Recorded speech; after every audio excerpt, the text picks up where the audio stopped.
الحمدللہ رب العالمین والصلاة والسلام علی سیدنا و مولانا محمد خاتم الانبیاء والمرسلین وعلی آلہ واصحابہ وازواجہ وذریاتہ اجمعین وبرحمتک یا ارحم الراحمین اللہم صلی علی سیدنا محمد وعلی آل سیدنا محمد وبارک وسلم وصلی علیہ ربی یسر ولا تعسر وتمم بالخیر وبک نستعین یا فتاح یا فتاح یا فتاح رب اشرح لی صدری ويسر لي أمري واحلل عقدة من لساني يفقهوا قولي ربي زدني علما ربي زدني علما ربي زدني علما اللهم صل على سيدنا محمد وعلى آل سيدنا محمد وبارك وسلم وصلی علیہ. الحمدللہ آج ہم نے چوتھے پارے سے ابتدا کرنی ہے. اعوذ باللہ من الشیطان الرجیم. بسم اللہ الرحمن الرحیم. لن ہرگز نہیں تنالوا البر تم حاصل کر سکتے نیکی، کامل نیکی، حتی یہاں تک کہ تنفقو تم خرچ کرو، مما اس میں سے تحبون جو تمہارا پسندیدہ مال ہے، وما تنفقو اور جو کچھ بھی تم خرچ کرو گے، من شیئن کچھ بھی، فإن اللہ بہ علیم بے شک اس کا علم اللہ کو ہے، اللہ اس کو جاننے والا ہے. کل الطعام سب کھانا حلال ہے، کھانا حل لبنی اسرائیل بنی اسرائیل کے لیے، اللہ سوائے اس کے ما حرم اسرائیل جسے یعقوب علیہ السلام نے حرام کر دیا، علی نفسہ اپنے اوپر، من قبلی پہلے، اس سے پہلے ان تنزل التورات کہ تورات اتارے جانے سے پہلے. قل فرما دیجئے فأتوا بالتورات لے آؤ تورات، فتلوہا پھر اس کو پڑھو، ان کنتم صادقین اگر تم سچے ہو. فمن افترا پس جو شخص افطرا جھوٹ باندھے اللہ اللہ پر، الکذب جھوٹ، من بعد اس کے، ذالک اس کے، فاولئک یہ لوگ ہم الظالمون ظلم کرنے والے ہیں. قل فرما دیجئے صدق اللہ اللہ نے سچ فرمایا. فاتبعوا ملت ابراہیم حنیفا پس پیروی کرو تم ابراہیم کے طریقے کی جو ایک کا ہو رہا تھا، وما کان من المشرکین اور ابراہیم مشرکین میں سے نہیں تھا. ان اول بیت بلا شبہ پہلا گھر، وضع للناس جو لوگوں کے لیے بنایا گیا اللہ کا، للذی ببکہ جو مکہ معظمہ میں ہے، مبارکن اس حال میں کہ وہ برکت دیا ہوا ہے، وہ ہدن اور ہدایت ہے، للعالمین جہانوں کے لیے. فیہ اس گھر میں آیات بینات واضح واضح نشانیاں ہیں، مقام ابراہیم اس میں مقام ابراہیم ہے، ومن دخلہ جو اس گھر میں داخل ہوا کان آمنا وہ امن والا ہو جاتا ہے.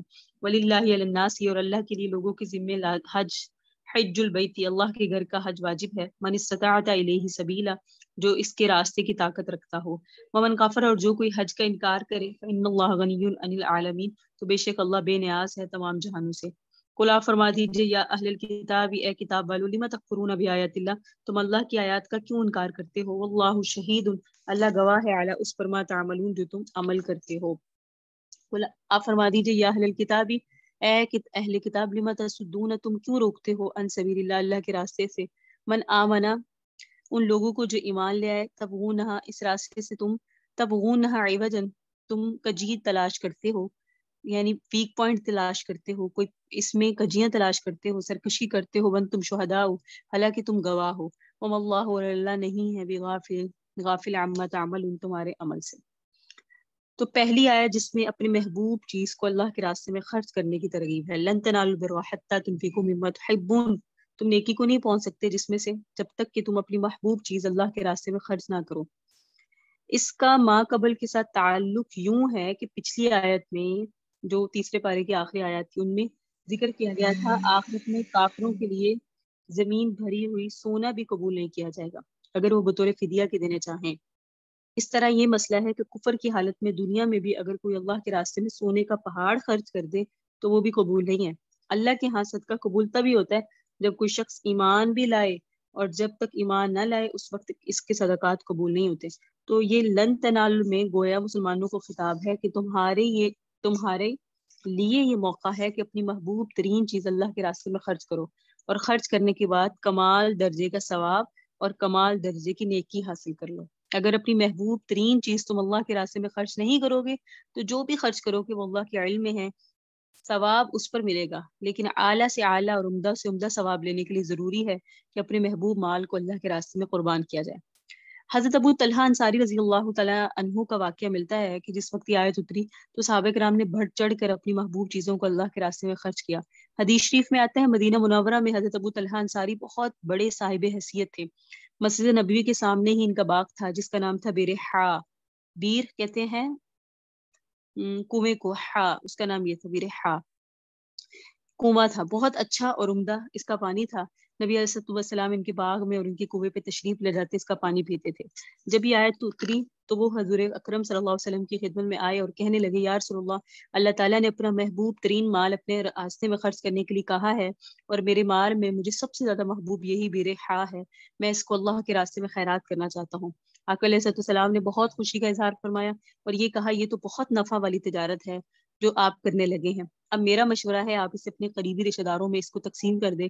چنانچہ ابو طلحہ نے اپنے چچاؤں کے اولاد میں اس باغ کو تقسیم کر دیا، یعنی اپنے قریبی رشتہ داروں کو جو ضرورت مند تھے ان میں تقسیم کرنے پر صدقہ بھی اعلیٰ قسم کا ہے۔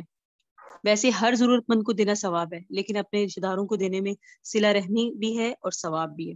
تو یہاں اللہ رب العزت نے جب یہ آیات نازل فرمائی تو صحابہ کرام کو جوش و خروش دیکھیں کہ بڑھ چڑھ کر انہوں نے حدیث آیت پر عمل کرنے کے لیے اپنی محبوب ترین چیزیں اللہ کے راستے میں قربان کر دی۔ پھر آیا کلو طعام کان حلا لبنی اسرائیل، دوسری آیت۔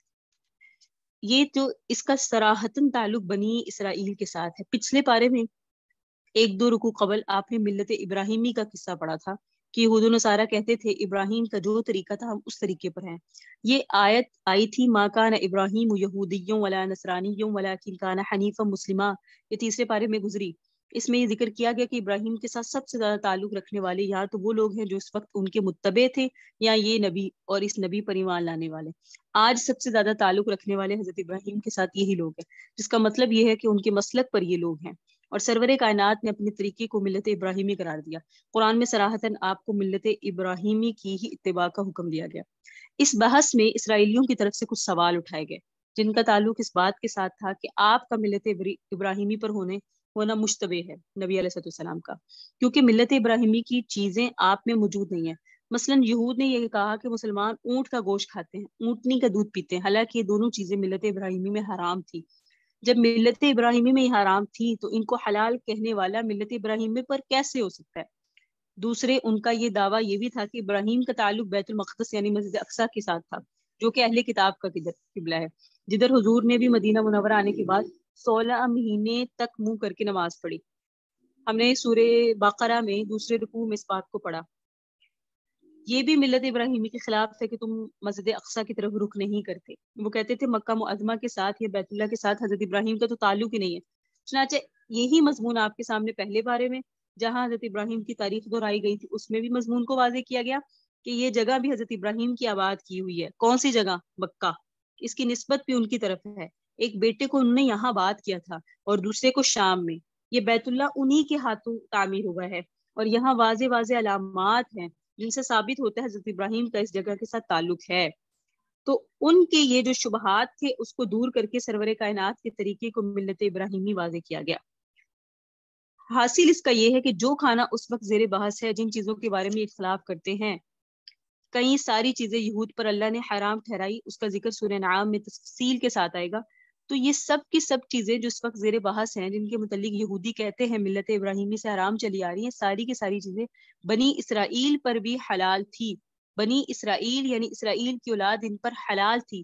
ابراہیم پر یا ابراہیم سے پہلے انبیاء پر تو حرام ہونے کا تو ذکر خود بنی اسرائیل بی پر تورات کے اتارنے سے پہلے حرام نہیں تھا۔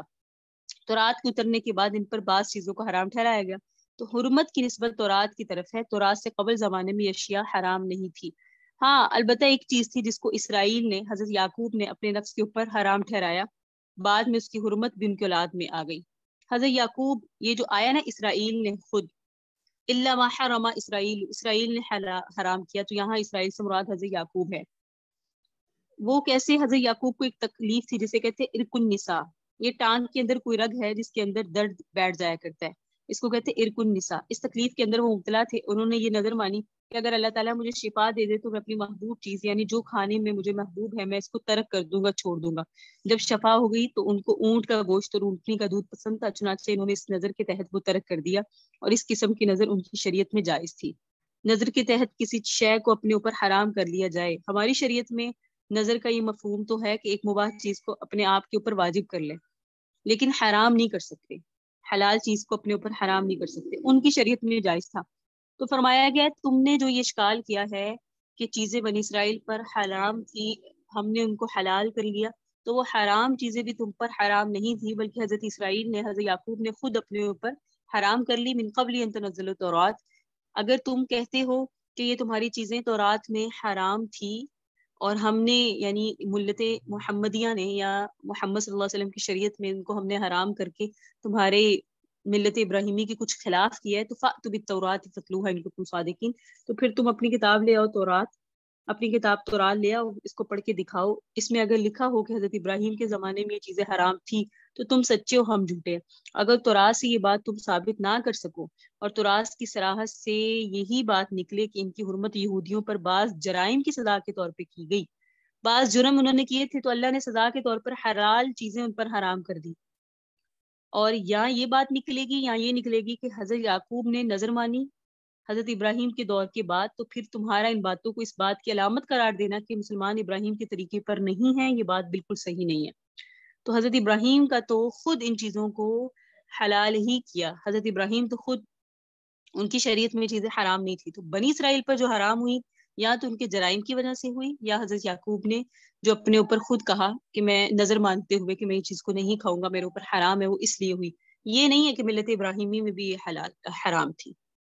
پھر آگے فرمایا فمن افترى على الله كذبا من بعد ذلك فاولئك هم الظالمون، کہ تم اللہ پہ جھوٹ باندھتے ہو۔ قل صدق اللہ فاتبعوا ملت ابراہیم حنیفا، آپ کہہ دیجئے کہ اللہ نے سچ فرمایا لہذا تم ابراہیم کے دین سے پر چلو جو یکسو تھا اور مشرک نہ ہو جاؤ۔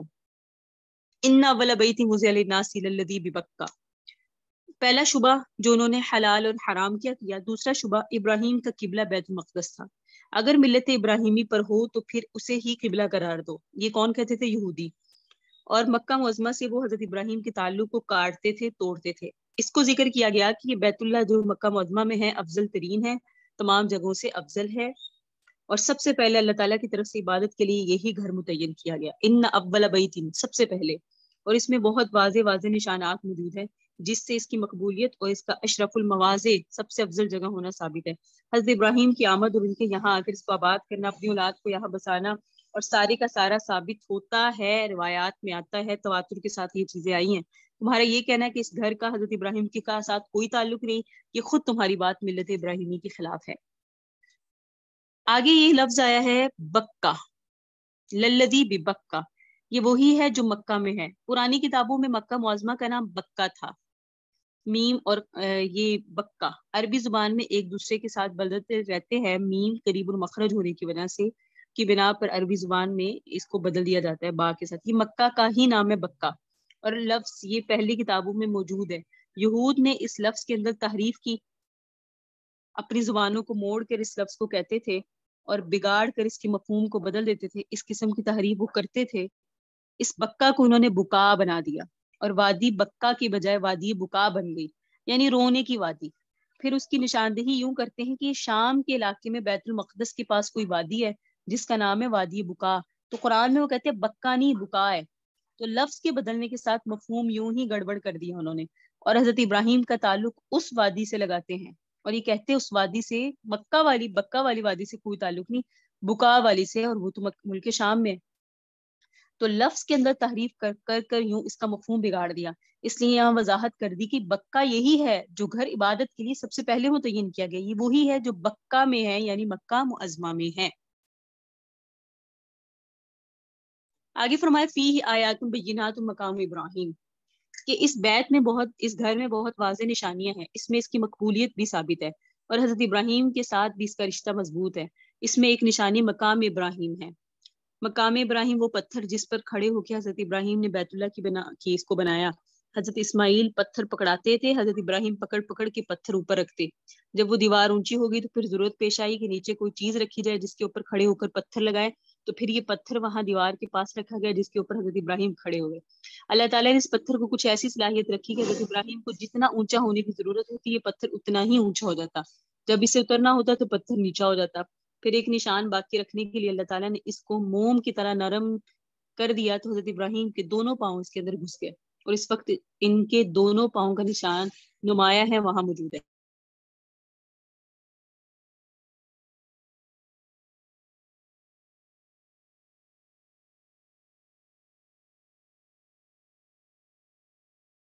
تو مکہ کی ایک نشانیاں اس میں یہ بھی رکھی گئی، اور ان نشانیوں میں ایک حضرت ابراہیم کی مقام ابراہیم بھی ہے۔ فرمایا وَلِلَّهِ عَلَى النَّاسِ حِجُّ الْبَيْتِ، اس کا یہ شرف بھی پہلے سے نمایاں ہے کہ سابقہ انبیاء اسی کا ہی حج کرتے رہے. حج صرف بیت اللہ کا ہی ہوا، بیت المقدس میں کبھی حج نہیں ہوا. حضرت ابراہیم نے جو اعلان کیا تھا، اللہ تبارک و تعالیٰ نے وہ اعلان سب تک پہنچایا. آپ کی اولاد نے اور آپ کے بعد آنے والے انبیاء نے اسی بیت اللہ کا ہی حج کیا. یہی وہ زیارات کے لیے آتے تھے. حدیث شریف میں آتا ہے نبی علیہ السلام ایک دفعہ سفر میں تھے تو آپ نے صحابہ سے پوچھا یہ کون سی وادی ہے؟ آپ کو اطلاع دی گئی فلاں وادی ہے. آپ نے فرمایا میں ایسے دیکھ رہا ہوں جیسے موسیٰ یہاں سے حج کرنے کے لیے جا رہے ہیں اور وہ لبیک لبیک پکارتے ہوئے جا رہے ہیں. اسی طرح آپ نے یونس علیہ السلام کو دیکھا کہ بیت اللہ کی طرف حج کے لیے جا رہے ہیں. اس وادی میں آپ نے اس کا بھی ذکر فرمایا. تو پتہ چلا کہ عالم روحانیت میں بھی یہی جگہ انبیاء کے لیے مرکز ہے. حج وغیرہ کے لیے توجہ ادھر ہی ہوتی ہے. لوگوں کے ذمے ہے اس بیت اللہ کا حج، اس کا قصد کے لیے جانا. حج کا مطلب ہوتا ہے ارادہ کرنا. تو یہ لوگوں کے ذمے فرض ہے، لیکن ہر کسی کے ذمے نہیں. من استطاع الیہ سبیلا، جو بیت اللہ تک راستے کی طاقت رکھتے ہو، اس کو بیت اللہ تک پہنچنے کی استطاعت ہو. چنانچہ حج کی فرضیت کے لیے شرط ہے انسان سفر خرچ برداشت کر سکے، جتنی دیر تک اس نے وہاں رہنا ہے، وقت لگانا ہے، اپنے متعلقین کو جن کا خرچ اس کے ذمے ہے وہ خرچ دے سکے، تب جا کر اس پر حج فرض ہے. اگر اس کے پاس اتنے پیسے تو ہیں کہ وہ جا سکتا ہے لیکن پیچھے متعلقین کے لیے کچھ نہیں بچتا، بیوی بچوں کے لیے کچھ باقی نہیں رہتا، تو ایسی صورت میں بھی حج فرض نہیں ہے. حج کی فرضیت تبھی ہوتی ہے جب اہل و عیال کو بھی اتنا خرچ دیا جا سکے جتنے وقت میں یہ واپس آئیں گے اتنے وقت میں وہ معمول کے مطابق اپنا گزارا کر سکیں گے. یہ نہیں ہے خود حج پہ چلے جائے پیچھے والے محتاج ہو جائے. پر فرمایا ومن کفر، کہ جو اس کا انکار کرے. کیا مطلب کہ اگر کسی کو استطاعت حاصل ہو، حج اس پر فرض ہے، پھر وہ حج کرتا نہیں ہے تو ترک حج کو کفر سے تعبیر کیا گیا، یعنی یہ عملی کافر ہے جو حج طاقت ہونے کے باوجود حج نہیں کرتا. آگے فرمایا گیا قل یا اہل الکتاب لما تکفرون بآیات اللہ. ایک یہ سیکنڈ لاسٹ، پہلے رکوع کی سیکنڈ لاسٹ آیت، اور قل یا اہل الکتاب لما تصدون عن سبیل اللہ لاسٹ. آپ کہہ دیجئے اہل کتاب تم کیوں انکار کرتے ہو اللہ کی آیات کا. تو جہاں اللہ کی اور آیات ہوں گی وہاں فی ہی آیات بینات بھی اس کا مصداق ہو جائیں گی. آیت بینات سے مراد اللہ کی نشانیاں ہیں. کیوں انکار کرتے ہو تم اللہ کی نشانیوں کا؟ اللہ شہید ہے یعنی اللہ گواہ ہے، مشاہدہ کرنے والا ہے، حاضر ہے، دیکھنے والا ہے تمہارے عملوں کو، گواہ ہے تمہارے عملوں پر.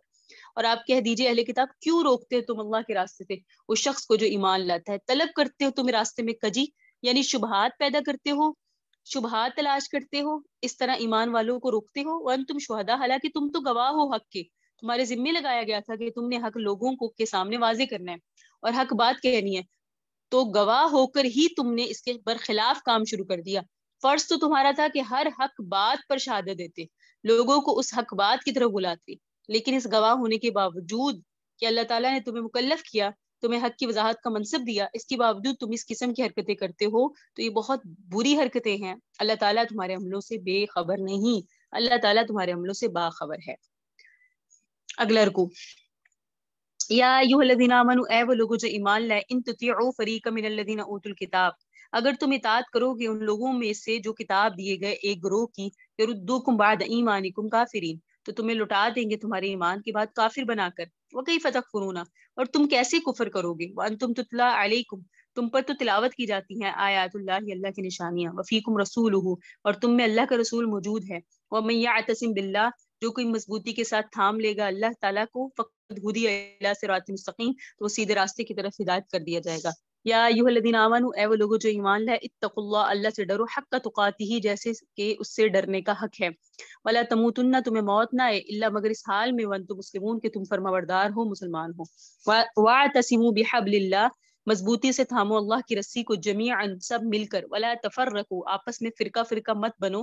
واذکروا نعمت اللہ، اللہ کی نعمتوں کو یاد کرو، علیکم، جس نے تم پر کی، اذ کنتم اعداء، جب تم آپس میں دشمن تھے، فالف بین قلوبکم، اس نے تمہارے دلوں میں کو جوڑ دیا، فاصبحتم بنعمتہ اخوانا، پھر ہو گئے تم اللہ کے احسان کی وجہ سے بھائی بھائی. وکنتم علی شفا حفرۃ من النار، اور تم جہنم کے گڑھے کے کنارے پر تھے، فانقذکم منہا، اللہ تعالیٰ نے تمہیں اس سے چھڑوایا. کذالک، اسی طرح، یبین اللہ، وہ بیان فرماتا ہے، لکم، اللہ بیان فرماتے ہیں، لکم، تمہارے لیے آیات کی اپنی نشانیاں، لعلکم تہتدون، تاکہ تم سیدھا راستہ پا جاؤ. پہلے یہاں تک تشریح سن لیں.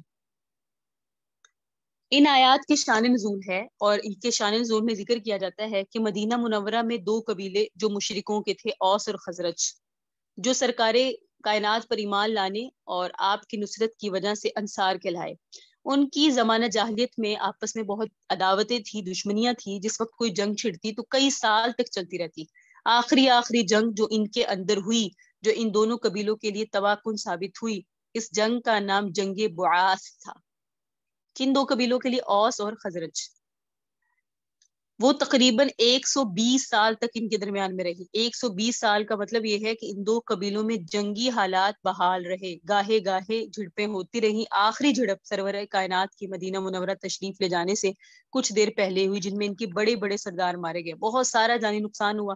اس طرح یہ لوگ خانہ جنگی میں ہمیشہ مبتلا رہتے، یعنی ایک واقعے پر جنگ چھڑ جاتی، پھر کئی کے سال تک وہی جنگ کا باعث بنا رہتا. گاہے گاہے ایسے واقعہ کی بنا پر آپس میں جھڑپیں ہوتی رہی. تو اس طرح سے یہ بعاث کی جو لڑائی ہوئی 120 سال تک جاری رہی. کسی واقعے پر لڑائی ہوئی، پھر لڑائی کے حالات ہی 125 تک بحال رہے. اسی واقعے کو بنیاد بنا کر آپس میں ان کی خون ریزیاں ہوتی رہی. سرور کائنات سے آنے سے پہلے بالکل ہی کمر توڑ خون ریزی ہوئی، جس میں دونوں قبیلوں کی بڑی بڑی قوتیں ختم ہو گئی، بڑے بڑے آدمی مارے گئے. سرور کائنات تشریف لائے تو آپ کی آمد کی برکت ایسی ہوئی کہ دونوں قبیلوں کی آپس میں صلح ہو گئی. دونوں اسلام کے رشتے سے جڑ گئے. وہ جنگی حالت ختم ہو گئی، بھائیوں کی طرح آپس میں رہنے لگے. مدینہ منورہ کے ارد گرد جو یہود کے قبیلے آباد تھے، چونکہ قومی یہود ابتدا سے ہی سازشی اور شرارتی تھی، یہ لوگ دوسروں پر تسلط قائم کرنے کے لیے ہمیشہ خفیہ طور پہ سازشیں کرتے تھے. ان قبائل کے جو آپس میں جنگیں تھیں، ان میں بھی یہودیوں کی سازشیں تھیں. ان کو اکٹھے دیکھ ہی نہیں سکتے تھے، لڑاتے تھے تاکہ ان کی قوت کمزور ہو جائے. پھر ان لڑائیوں کی وجہ سے یہ مالی مشکلات میں مبتلا ہوتے اور پھر یہ یہودیوں سے قرضے لیتے. صحیح بات ہے، آپس میں لڑانے والے تھے اور لڑاتے تھے تو یہودیوں کے محتاج بن جاتے تھے، یہودیوں سے قرضے لیتے، یہودی ان کو سود پر قرضے دیتے. اس طرح یہودیوں کا مالی تسلط ان کے اوپر قائم رہتا اور آپس میں لڑنے بھڑنے کی وجہ سے یہودی ان سے امن میں رہتے. یہودی بچے رہتے، آپس میں ان کو لڑاتے رہتے. یہ ہمیشہ سے یہودیوں کی سازش ہے، جیسے ابھی مسلمانوں کو لڑایا جا رہا ہے. مدینہ منورہ کا اس وقت یہ ماحول تھا، اور اگر آپ غور فرمائیں تو آپ کو پتہ چلے گا کہ آج بھی دنیا کے اندر یہودی جو ہے نا، وہ یہی کام کرتے ہیں. اور یہودی ذہن بھی یہ کام کرتا ہے، ضروری نہیں یہودی ہوں، یہودی ذہن رکھنے والے بھی یہی کام کرتے ہیں کہ آپس میں لڑائی جھگڑے. جب سرور کائنات کے تشریف لائے، آقا علیہ السلام مدینہ میں تشریف لائے، تو ان کا آپس میں اتفاق ہو گیا. ایک مجلس میں اوس اور خزرج کے لوگ اکٹھے بیٹھے تھے. صدیوں بعد ان کو یہ چیز نصیب ہوئی کہ آپس میں محبت کے ساتھ ایک مجلس میں بیٹھے، آپس میں ہنسے کھیلے. تو وہاں ایک یہودی تھا جس کا نام تھا شماس بن قیس. اس کا آپس میں ان کی محبت دیکھ کر اس سے برداشت نہیں آیا، اس کے اندر کی جلن زور پکڑ گئی. اس نے اپنے کسی آدمی سے کہا کہ وہ شعر پڑھواؤ جو آپس میں اختلافات کے دور میں انہوں نے ایک دوسرے کے مقابلے میں کہے تھے. شعر و شاعری بھی کیا کرتے تھے، عرب میں شعر و شاعری کا بہت زیادہ شغف تھا. انہوں نے کہا کہ اوس اور خزرج جنہوں نے جو آپس میں مقابلے میں ایک دوسرے کے شعر لکھے تھے نا، وہ ذرا پڑھوانا. یہ کس نے پڑھوائے؟ شماس بن قیس نے. ٹھیک ہے، شعر و شاعری تو بہت عروج پہ تھی عرب میں، اور وہ لوگ زبانی طعنوں کو تلوار سے بھی زیادہ اہمیت دیتے تھے. عرب میں تلوار سے زیادہ زبانی طعنے حیثیت رکھتے تھے. اوس نے جو خزرج کو ذلیل کرنے کے لیے شعر کہے اور اپنی مفاخرت قائم کرنے کے لیے ادھر خزرج والوں نے جو اوس کے خلاف شعر کیے اور اپنی مفاخرت ان کے مقابلے میں قائم کی، ان کی توہین و تذلیل کی. جس وقت یہ شعر اس مجلس میں کسی نے پڑھنے شروع کیے تو پرانی یادیں تازہ ہو گئی. اس سے آپس میں تو میں ہوئی اور بہت معاملات آگے بڑھ گئے. سرور کائنات کو پتہ چلا تو آپ اپنے ساتھ مہاجرین کی ایک جماعت لے کر وہاں پہنچے. ان کو کچھ ملامت کی، انہوں نے سمجھایا کہ تمہیں کیا ہو گیا، یہ یہود تو تمہیں لڑانا چاہتے، ان کی سازشوں کو تم سمجھتے نہیں ہو. ان کی سازش کی بنا پر پہلے تم نے کس طرح بربادیاں اور تباہیاں دیکھی ہیں. ابھی تمہاری آنکھیں نہیں کھلی. اگر تم ان کی باتیں مانو گے اور ان کی باتوں میں آؤ گے تو یہ دوبارہ تمہیں پھر سے کافر کر دیں گے، ایمان سے نکال دیں گے، عملاً کافر کر دیں گے، آپس میں لڑانے لگ جائیں گے. تو تم ان سے بچ کے رہو. یہی آیت میں حکم دیا گیا. کیا فرمایا گیا؟ ان تطیعوا فریقا من الذین اوتوا الکتاب یردوکم بعد ایمانکم کافرین. تمہارا ایمان لانے کے بعد تمہیں کافر کر دیں گے. وکیف تکفرون، اور تم کیسے ہو جاؤ گے؟ تم پر تو تلاوت قرآن پاک کی جاتی ہے، تم میں رسول ہے. کون؟ آقا علیہ السلام. اور فرمایا ومن یعتصم باللہ فقد ھدی الی صراط مستقیم. جو اللہ کی رسی کو جو اللہ کی رسی کو مضبوطی سے پکڑ لے گا وہی ہدایت پایا جائے گا. وفیکم رسولہ، جب حقیقتاً سرور کائنات ظاہری دنیا میں موجود تھے تو یہ لفظ اس واقعے پہ بالکل صادق آتے تھے کہ اللہ کی آیات پڑھی جا رہی ہیں، اللہ کے رسول وہاں موجود ہے. اب جس وقت ہم مسلمانوں کی اس بات کی تلقین کریں گے تو پھر بھی یہی بات ہے، کیف تکفرون وانتم تتلی علیکم آیات اللہ وفیکم رسولہ، تمہارے اندر رسول ہے. فرمایا جو کوئی اللہ کو مضبوطی سے تھام لے